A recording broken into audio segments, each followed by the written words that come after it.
এই 2024 সালে অনেক কিছু নিয়েই আমরা কনফিউশনে পড়ে গেছি, সেটা লোকসভা ভোট হোক কিংবা আইপিএল ম্যাচ। তবে আমি বলবো এই সবের থেকেও বড় কনফিউশনের জায়গা হলো এবছরের ওটিটি প্ল্যাটফর্মে রিলিজ হওয়া দুটি ওয়েব সিরিজ, পঞ্চায়েত 3 আর মির্জাপুর 3। কি ঠিক বললাম তো? আজ স্পটলাইটে বিশেষ আকর্ষণ পঞ্চায়েত 3, যা কিছুদিন আগেই রিলিজ করেছে। 12 घर में से 7 फुलेरा पश्चिम को मिला है, जिधर प्रधान रहता है, और फुलेरा पूरब को मिले केवल 4 घर। गांव को आपके जैसा मतलबी नेता नहीं, एक दूरदर्शी नेता चाहिए। এবারের পঞ্চায়েত 3 দেখে যেটা মনে হয়েছে সেটা পঞ্চায়েত কম, মির্জাপুর বেশি লেগেছে। এটা কি করে সম্ভব সেটাই ভাবছেন, তাই না? এইবারের পঞ্চায়েত 3-তে এমন কিছু হয়েছে যেটা আপনি কল্পনাও করতে পারবেন না। সিজন 2 এর শেষ দেখে মনে হয়েছিল এই রকম ইমোশন হয়তো আর কোনো ওয়েব সিরিজে পাওয়া সম্ভব নয়, কিন্তু বস, পঞ্চায়েত 3-র এন্ডিং তার থেকেও 100 গুণ বেশি খতরনাক। एक बार प्रधान बनने दीजिए, फिर आपको ढोलक की तरह बजाएंगे। শেষ এপিসোডে লাস্ট 20 মিনিট যা হয়েছে সেটা কি বলে একটা কমপ্লিট সিনেমা, যেটা দেখে অনুরাগ কাশ্যপের গ্যাংস অফ ওয়াসেপুরের স্মৃতি তাজা হয়ে যাবে। बोलो नहीं चाहिए। देख रहा है बिनो, प्रधान जी गुस्सा दिखा रहे हैं। টিভিএফ এর আর এক নাম ইমোশন। এরা খুব ভালো করে জানে টিভির পর্দাতে লোকজনের আসল জীবনকে কিভাবে ফুটিয়ে তুলতে হয়। সেই রকমই করেছে এবারের সিজনে। রিয়েল লাইফে সবকিছু ভালো হয় না, মাঝে মাঝে আসে অসম্ভব কিছু চ্যালেঞ্জ। সেটাই পঞ্চায়েত 3-কে স্পেশাল করেছে। তবে আরেকটা জিনিস জেনে রাখুন, সিজন 3 কিন্তু শেষ নয়।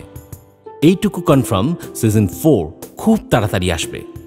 এইবারের সিজন 8টি এপিসোডে, এক একটি 35 থেকে 40 মিনিটের। আপনি যদি সবকটা একসাথে বসে দেখতে চান তাহলে 6 ঘন্টা সময় হাতে নিয়ে তো বসতেই হবে। সিজন 3 দেখতে বসে আপনার কখনোই মনে হবে না যে আপনি সিজন 2 শেষ করে এসেছেন। 2 বছর হয়ে গেছে। কাহিনী যেখান থেকে শেষ হয়েছিল সেখান থেকেই শুরু হয়েছে সিজন 3-তে। নতুন কি দেখা যাবে এবারের সিজন 3-তে সেটাই ভাবছেন তো? এইবারের সিজনে ফিল্মি ড্রামা কম, পলিটিক্স খুব বেশিভাবে ইনভলভ করা হয়েছে। লাস্ট 2টো সিজনে ফুলেরা গ্রামের বসবাস করা মানুষদের সাথে ইন্ট্রোডাকশন করানো হয়েছে, কিন্তু সিজন 3-তে ফুলেরা গ্রামটাই যেন একটা মেন লিড ক্যারেক্টার। এটাই প্রথম যেখানে পঞ্চায়েতে শুধু ভালো লোকজন নয়, ভিলেনদের একটা পুরো গোটা ফৌজ এন্ট্রি নেবে, যাদের সর্দার বিধায়কজিকে তো আপনারা খুব ভালো করেই চেনেন। आप लोग तक था पलट कीजिए, सपोर्ट रहेगा। লাস্ট সিজনে এনার ক্যারেক্টার খুব কম ব্যবহার করা হয়েছিল। এইবারে সব অভিযোগ দূর হয়ে যাবে। এই মানুষটি একাই পুরো সিজনটা জমিয়ে রাখবে, কারণ এইবারে বিধায়ক ভার্সেস ফুলেরা গ্রামের মধ্যে যুদ্ধ নয়, ওয়ার্ল্ড ওয়ার হবে। আপনার কখনো মনে হতে পারে একটা লাউয়ের জন্য কেউ কখনো জেলে যেতে পারে? হাসি পাচ্ছে তো, কিন্তু পঞ্চায়েত 3-তে এই ব্যাপারটাই অনেক সিরিয়াস হয়ে গেছে। ডিডিএল যে তো সবাই দেখেছেন, কিন্তু এইবারে SRL যে মানে সচিবজি রিঙ্কি লে যায়েঙ্গে দেখার জন্য প্রস্তুত থাকুন। পাঠান কিংবা জওয়ান দেখার পর মনে হয়েছিল শাহরুখ খানের কামব্যাক পৃথিবীর সব থেকে বড় কামব্যাক, কিন্তু ভুল। গজব বেজতি ওয়ালি বাত হোগি। গজব বেজতি। এর ফিরে আসাতে আপনি যদি খুশি না হন তখন বলবেন। এর ক্যারেক্টারটি এই শোয়ের এক্স ফ্যাক্টর হয়ে দাঁড়িয়েছে। বলুন তো, পঞ্চায়েতের মতো শো বলিউড থেকে আলাদা কেন মনে হয়?